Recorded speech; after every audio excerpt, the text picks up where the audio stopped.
Welcome back to our YouTube channel. In this video, we're going to be showing you how to pour concrete by using a Reed B50HP concrete line pump. Please stay tuned and continue watching until the end, because we're going to be explaining the entire process of how we poured everything. We're going to be cleaning all of the lines and just showing you how we take care of all of that. That way, if you're thinking about getting a line pump, it will last you for many years to come.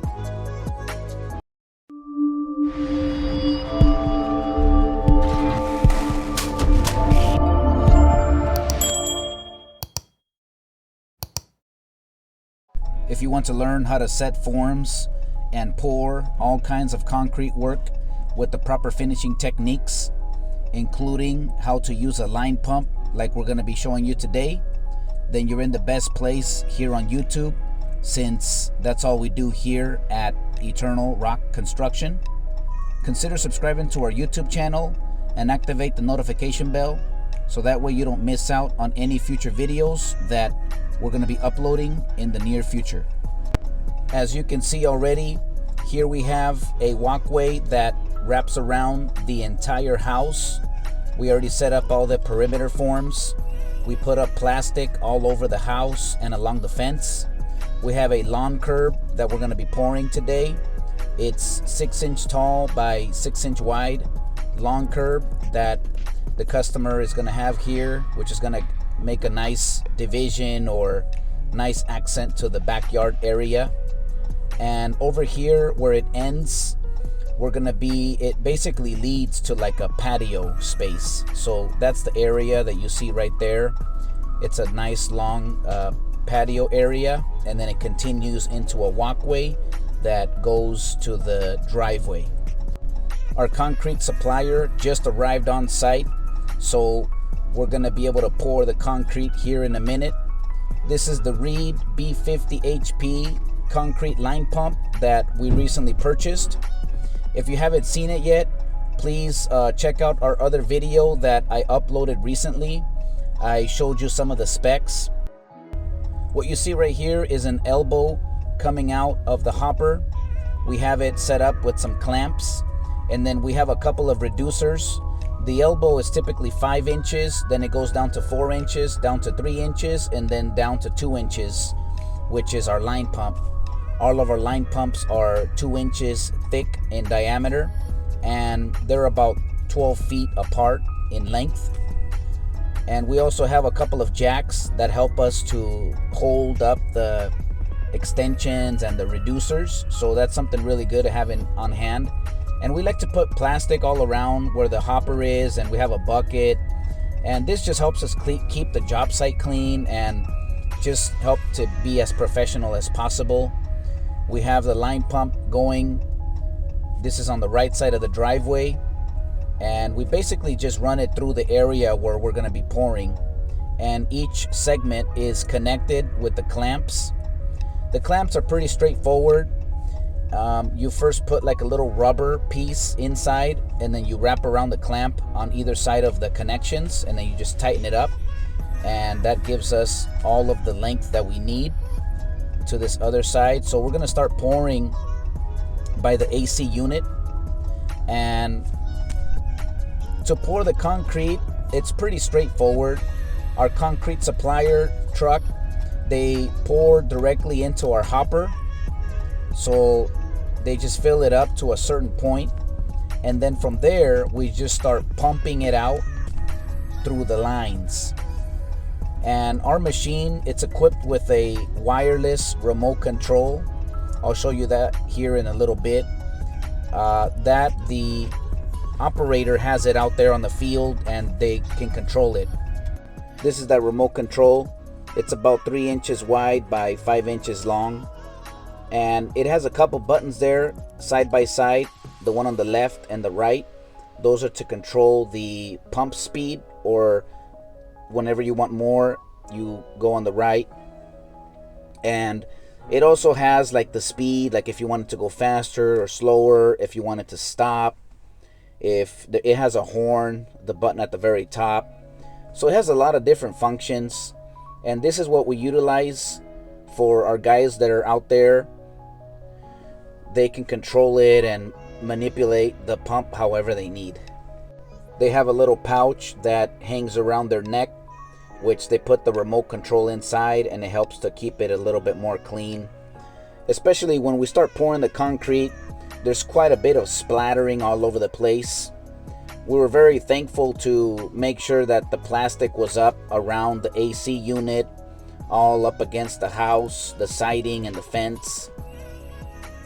Even if you pour the concrete a little more wet or dry, as you start pumping it out, it tends to splatter. So it's always a great idea to put up plastic. But that's pretty much the process right here. We start pumping it through the line. You can see that it's moving back and forth as it starts taking out a certain amount of the concrete. The supplier that you see right there, he's just keeping an eye on the hopper, and if it gets a little lower, he starts putting more concrete into that and just keeps it at a certain level until he runs out of the concrete. But our line, it wraps around all of the house, and it's starting over there on the left side with this walkway. There was quite a bit of limited access. Once we get to a certain point, we disconnect the line and we lift it up so all the concrete gets out. And what we do right away is we start rinsing the gasket that connects the lines and also the bracket. So we just rinse it very well, remove any concrete or dirt or whatever. We put the gasket in there, and then we're going to put that in one of our buckets. And then we rinse. You'll want to rinse the ends of the line all around the ring and throughout. Put enough water. You'll rinse the other side. And once you have a certain amount of water inside, then you'll just pick up the line so that it comes out on the other end. And that's going to rinse out all of the concrete and slurry, whatever was in there. After that, you can just load it onto the truck and you'll be good to go. We're going to do that for each of the lines as needed. So right here, we're about halfway through the walkway that's on the left side of the house. We have two pump operators. One of them, he helps to guide it and pump it wherever needed. We have the other one that helps to maneuver the line. Whenever we are done with one, then we disconnect it, we lift it up like you see right here, remove all the excess concrete that's inside of it, and then he'll take it over there to the front where we have the cleaning site, and he'll rinse it off like you saw a little bit ago. But we pretty much already poured all of the walkway over here.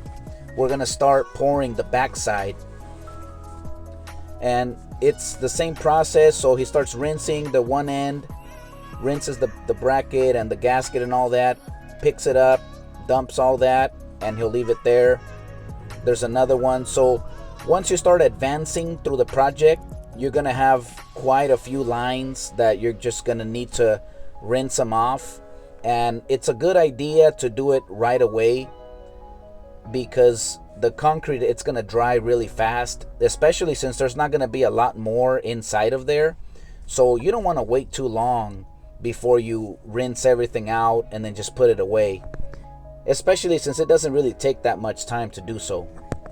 Right here, we're starting to pour they call it like a garden curve, and we're just pouring all the way through there. He has a remote control that is on it's kind of hanging on his neck right there, so he's able to easily just maneuver it and just push the button to release a little bit of concrete at a time.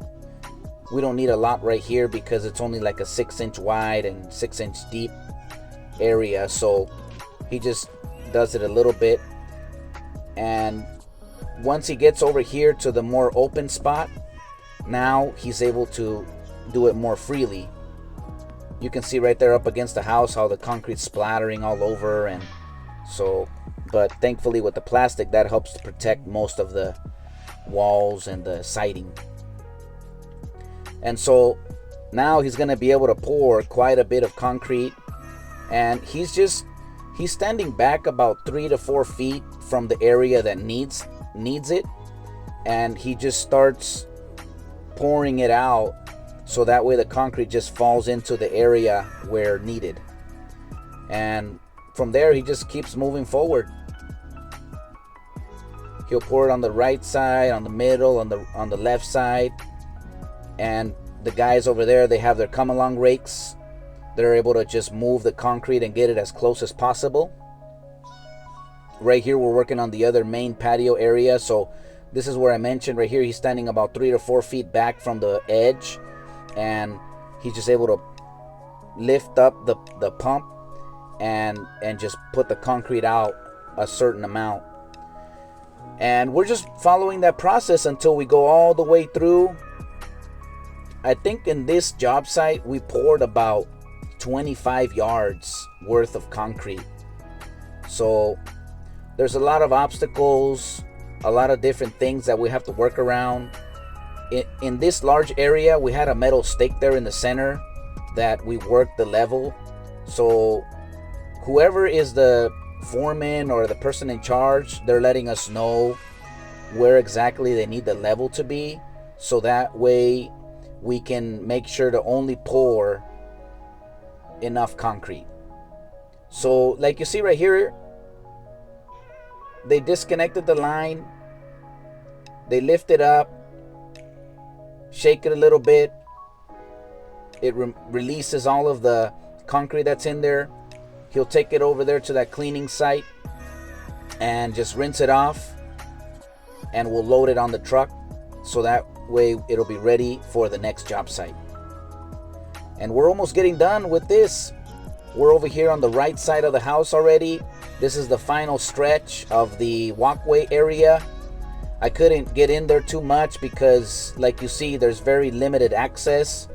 So, but thankfully I was able to record most of the process of how we pour a job. This is a really good example because we're basically pouring like all over the house, and now the customer is going to be able to enjoy a really nice walkway from the driveway all the way to the back, have a nice good sized back patio, a curb around the garden. So they're going to be able to do quite a bit of decoration, and it's going to be a lot more cleaner to get around the whole property. And that's pretty much it. That's the whole process of how we poured and how we use a Reed concrete line pump model, the B50HP. We just have this few lines of left, and all we need to do is just release them little by little, rinse them off. We have these reducer connections. We're gonna also remove those. We have that little bucket that you see underneath the hopper.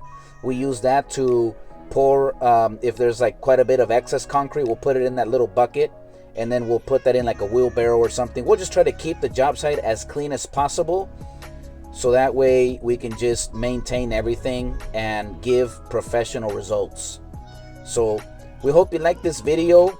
Please consider subscribing to our YouTube channel and activate the notification bell, so that way you don't miss out on any future videos that we're going to be uploading in the near future. May God bless you, and we'll see you on the next video.